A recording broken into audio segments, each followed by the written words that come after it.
세상을 살아가면서 때로는 믿음의 비전이 보이지 않을 수가 있습니다.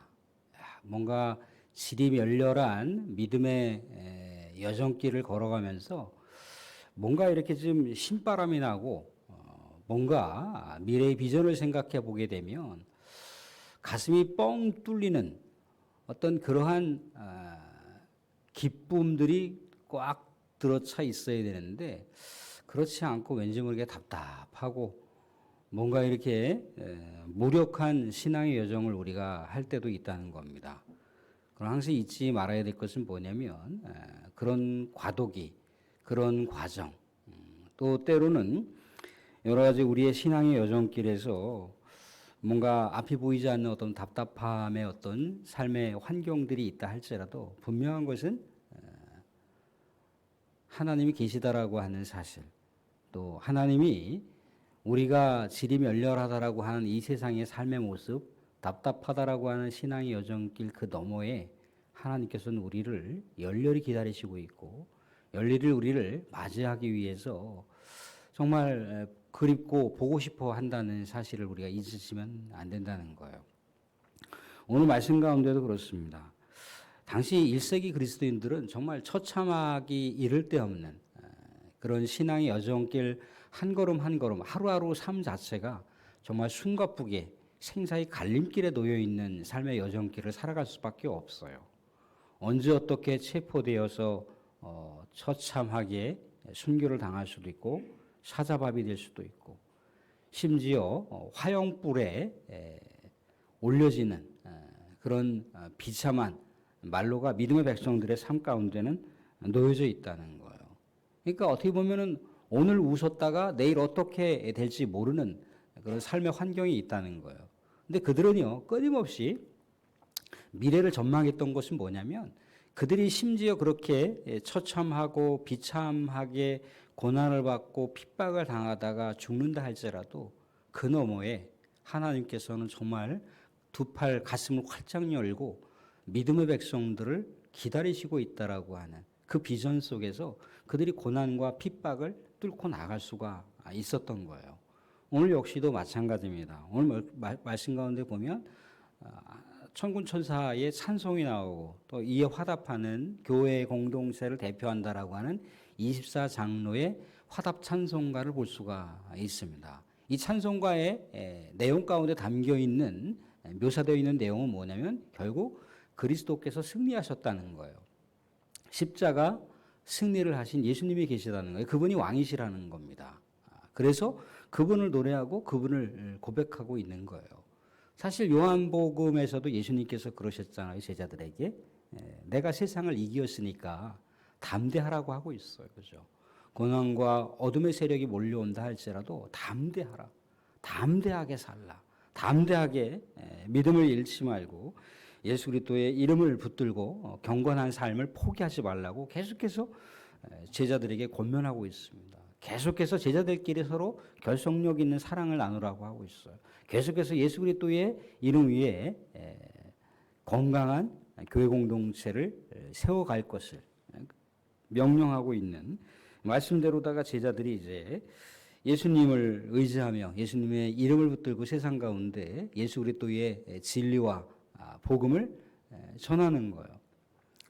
핍박과 고난의 상황이라는 거죠. 그죠? 근데 오늘 우리가 15절을 보시게 되면 어떤 내용이 나와 있습니까? 15절 보시면 이렇게 나와 있어요. 중간에 보시게 되면 일곱 천사가 이제 나팔을 불고 하늘에 큰 음성이 나는데 중간에 보시면 세상 나라가 우리 주와 그의 그리스도의 나라가 되었다라고 되어 있어요. 세상 나라가 우리 주와 그의 그리스도의 나라가 되었다라고 얘기하고 있습니다. 자, 세상은 1차적으로 사탄이 다스리고 있는 세상입니다. 물론 뭐 광의적인 차원에서 하나님께서 세상 나라의 영역보다 훨씬 더 광활한 그 영역을 하나님께서 다스리지만 1차적으로는 사탄이 다스리는 나라를 세상 나라라고 성경에서는 지칭하고 있다는 거예요. 근데 사탄이 다스리고 있는 세상 나라가 계시록을 통해서는 보는 건 뭡니까? 주님의 나라로다가 바뀐다는 거잖아요. 그죠? 주님의 나라로 바뀐다는 거. 통치자가 바뀐 거예요. 사탄이라고 하는 엄청난 통치 세력으로 인해서 수많은 믿음의 백성들이 핍박을 당하고 또 순교를 당하는 상황이지만 이제 주 예수 그리스도께서 그 나라를 이제 다스리게 됐다라고 한 얘기는 뭐예요? 사탄의 세력을 응징했다는 얘기겠죠. 그죠? 사탄의 세력을 완전히 괴멸시켰다는 거예요. 그래서 우리가 요한 1서를 보시게 되면 예수님께서 이 땅 가운데 오신 명징한 목적이 있다라고 요한 1서에서는 얘기하고 있습니다. 그 목적이 뭔가요? 사탄의 세력을 무너뜨리려고 오셨다라고. 물론 여러 가지 목적이 있지만 사탄의 세력을 무너뜨리려고 이 땅 가운데 오셨다라고 하고 있어요. 그죠? 근데 사탄의 세력을 무너뜨렸다라고 하는 것이 이제 하늘의 세계에서는 완성된 거예요. 완성된 그 나라를 보고 있는 거예요. 그러니까 세상 나라 가운데 정말 사탄이 너무나 강력하게 다스리기 때문에 믿음의 사람들이 정말 너무나 힘들고 너무나 괴롭고 너무나 하루하루 숨쉬기도 힘든 그런 믿음의 여정을 걸어가는데 하늘의 비전에서는 뭐예요? 하늘의 비전에서는 주 예수 그리스도가 세상 나라를 다스리는 거, 통치자가 바뀐 거, 이미 승리하신 예수 그리스도의 비전이 보이더라는 거죠. 그죠? 사탄이 무너지는 역사를 하늘의 비전을 통해서 보고 있는 거예요. 그러니까 당연히 천군 천사들이 찬양을 하고 경배할 수밖에 없는 거죠. 그죠? 세상을 다스렸던 사탄의 세력이 무너졌다네. 세상을 다스렸던 사탄의 세력을 예수님께서 무너뜨리셨다네. 그 예수 그리스도께서 왕이 되셨다네. 그 예수 그리스도께서 우리를 영원토록 축복하신다네. 그 은혜가 영원토록 우리 가운데 임하신다고 하네. 그러면서 하늘에 천사들이 찬양을 하고 있는 거예요. 하늘의 음성이 들렸다라고 하는 건 하늘에서 천상에서 이런 귀한 찬송가가 들렸다라고 하는 얘기를 해주고 있습니다. 그러니까 교회 공동체가 믿음을 지켜나간다라고 하는 것, 수고롭게 봉사하고 헌신한다라고 하는 것이 어떻습니까? 하늘에서는 기쁨이라고 하는 것을 이 안에서 견주어보면서 생각해 볼 수가 있어요. 그죠? 세상이 하지 못하는 일들을 교회가 했을 때, 세상이 감당하지 못하는 것을 교회가 감당했을 때, 이것은 하늘의 상급이고 하늘의 승리의 역사의 한 흔적이라고 하는 것을 얘기해 주고 있는 거죠. 그래서 하늘에서는 더할 수 없는 찬송가가 들리는 거예요. 그 하늘의 찬송가가 이 땅과 연결될 수만 있다면, 이걸 우리가 안다면 더 우리의 신앙의 여정은 무기력한 모습, 답답한 모습이 아니라 더 희열이 넘치는 모습, 더 기쁨과 감격 속에서 우리가 살아갈 수 있는 삶의 동력을 우리가 갖게 되는 거겠죠. 그죠? 그래서 이게 하늘의 비전을 알고 우리가 신앙생활하는 것과 그것을 모르고 신앙생활하는 것은 정말 현격한 차이가 있다라고 하는 것을 오늘 말씀을 통해서 생각해 볼 수 있는 내용입니다. 자, 이렇게 세상에 다스렸던 사탄의 통치가 무너지고 이제 하나님께서 다스리는 하나님의 나라가 되었다라고 하는 이 놀라운 찬송가가 하늘에서 웅장하게 울려 퍼졌더니 이제는 뭡니까? 교회 공동체를 대표하는 24장로가 이제 그 화답송을 하고 있어요. 16절 하반절 보시면 그 24장로가 엎드려 얼굴을 땅에 대고 하나님께 경배하여 이 17절에 뭐라고 얘기하고 있느냐면 17절에 간차 한번 읽어보겠습니다. 17절 시작. 이르되 감사하옵나니 옛적에도 계셨고 지금도 계신 주 하나님 곧 전능하신 이여 친히 큰 권능을 잡으시고 왕 노릇 하시도다. 옛적에도 계셨고 분명하게 지금을 얘기하고 지금도 계신 주 하나님, 지금도 계신 주 하나님. 그분은 어떤 분이라는 겁니까? 전능하신 이라고 얘기하고 있어요. 큰 권능이 있으신 분이라고 얘기하고 있단 말이죠.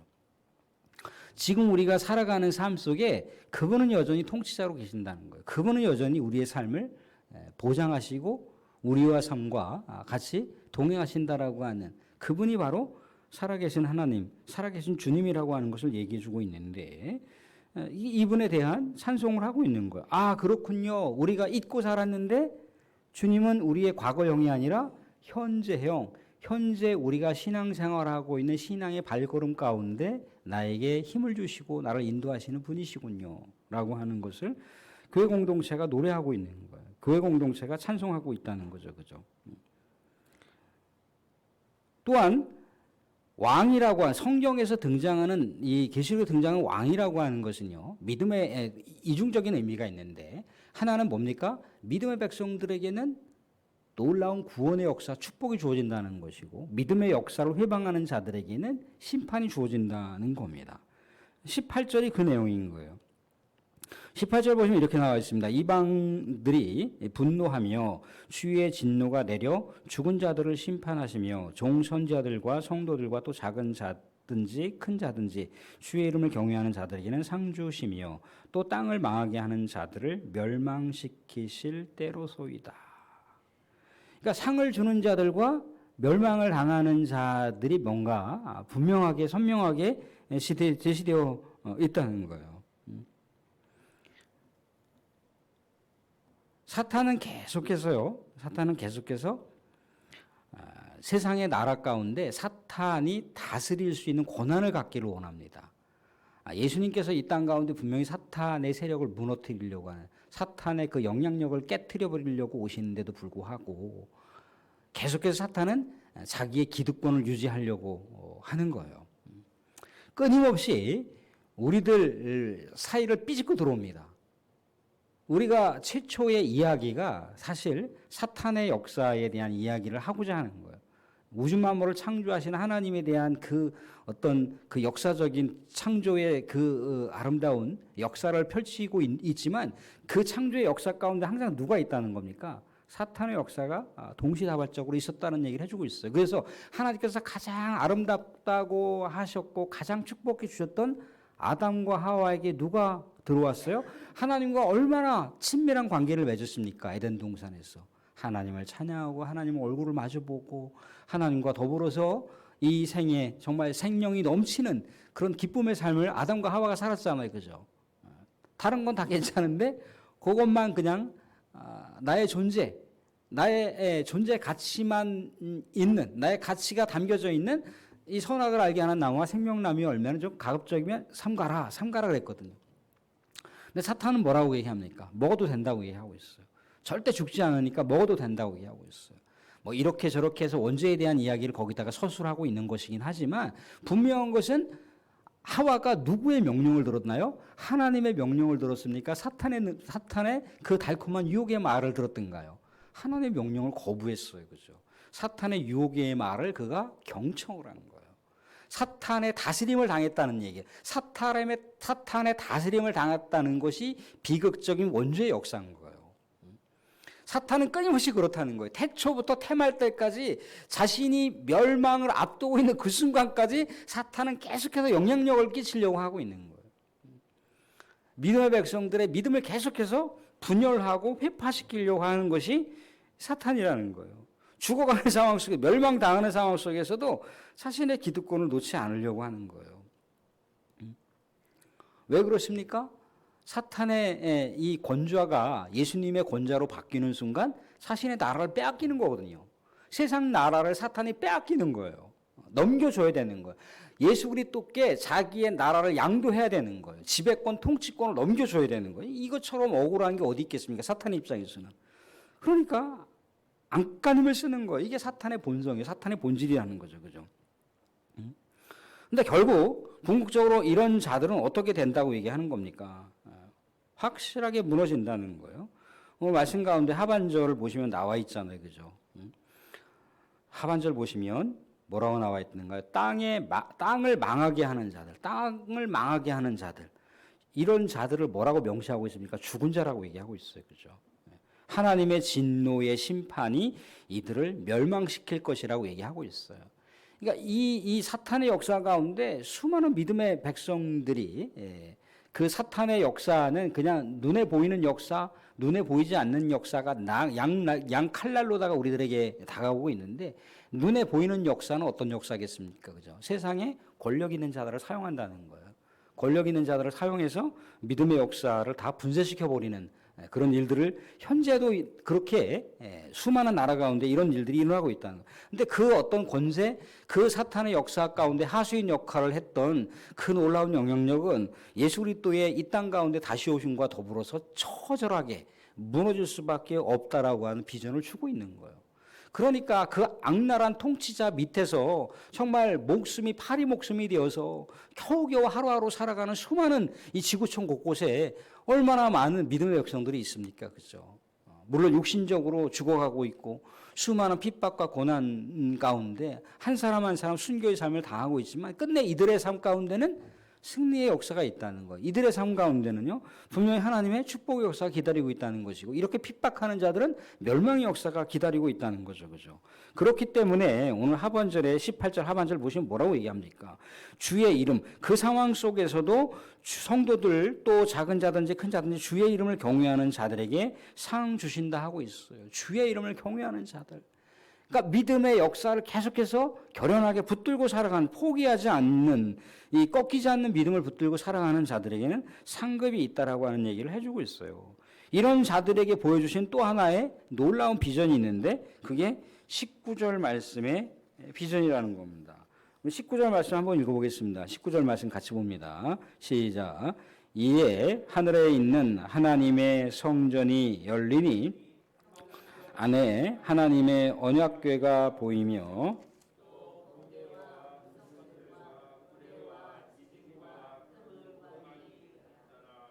아멘. 예, 성전은 누구 때 멸망했던가요? 예루살렘 성전은 바벨론에 의해서 무너졌어요. 그죠? 바벨론에서 성전만 무너진 것이 아니라 하나님께 제의적인 어떤 그런 제사를 드리기 위한 많은 제의적인 기물들이 있었단 말이에요. 제사의 기구가 있었다는 거예요. 그게 다 무너졌어요. 그죠? 무너졌습니다. 그런데 그런 일들을 다시 이제 이스라엘 백성들이 헤롯이라고 하는 사람이 성전을 건립해서 다시 하나님께 나아갈 수 있는 길을 만들어요. 그죠? 또 이 성전이 무너지고 나서 수룹바벨 성전이 이제 제2성전으로 건립이 됐고 나중에 신약을 보게 되면 헤롯 성전이라고 하는 건물이 등장을 하지 않습니까? 그죠?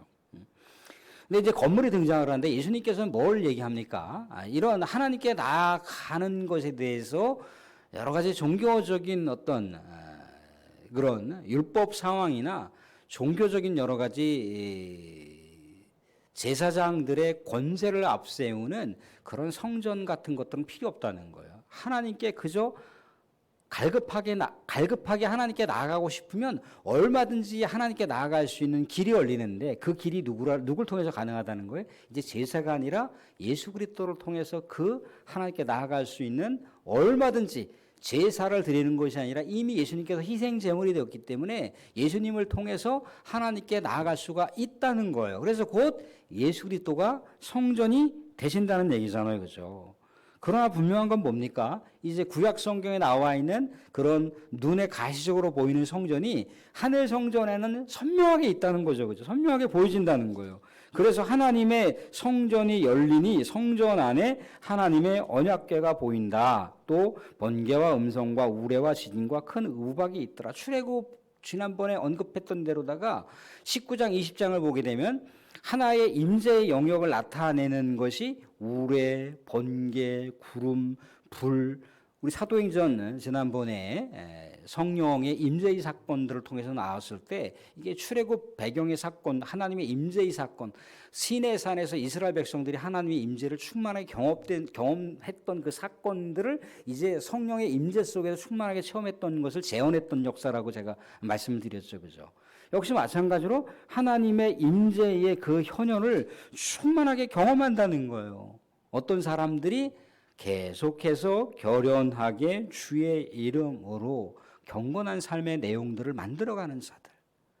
세상이 어떤 모습으로 변하든지 세상이 어떤 모습으로 무너지든지 우리는 물론 시대적인 어떤 분별력을 우리가 가져야 되지만 시대적인 분별력을 갖는다고 거기다가 우리가 우리의 모든 것을 다 올인할 필요는 없어요.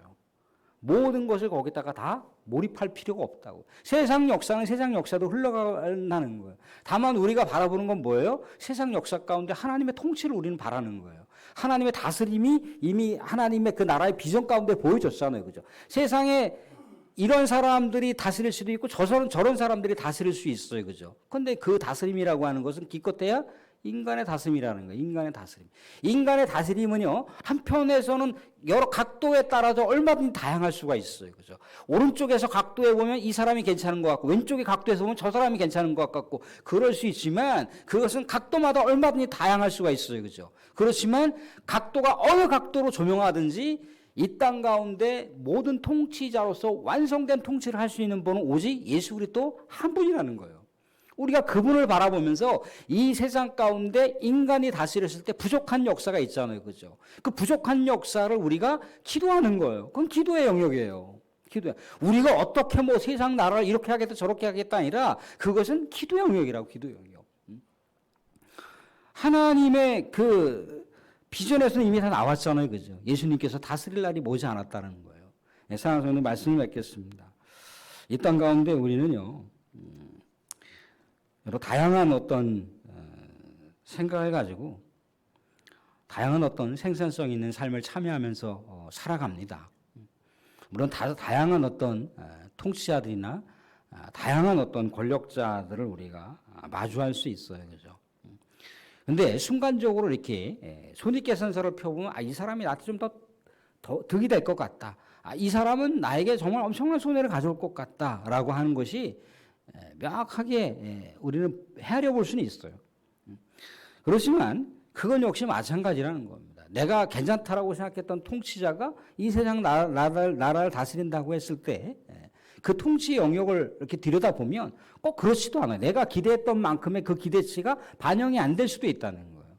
또 심지어 내가 원하지 않는 사람이 세상을 다스리는데 세상 내가 원하지 않는 사람이기 때문에 거들떠보기 싫단 말이죠. 그죠? 뭔가 위험한 요소가 도사리고 있을 것 같아요. 그죠? 그런데 또 그 사람이 내가 생각했던 그 기대치의 이상보다 더 많은 영역들을 속 시원하게 하고 있다. 또 그럴 수도 있다는 거예요. 근데 그 시대마다, 시대의 간격마다, 사람마다, 우리가 생각하고 있는 관점마다, 각도마다 다양할 수가 있다는 거예요. 그죠? 그렇지만 그러한 상황 속에도 우리가 생각할 수 있는 영역은 뭔가요?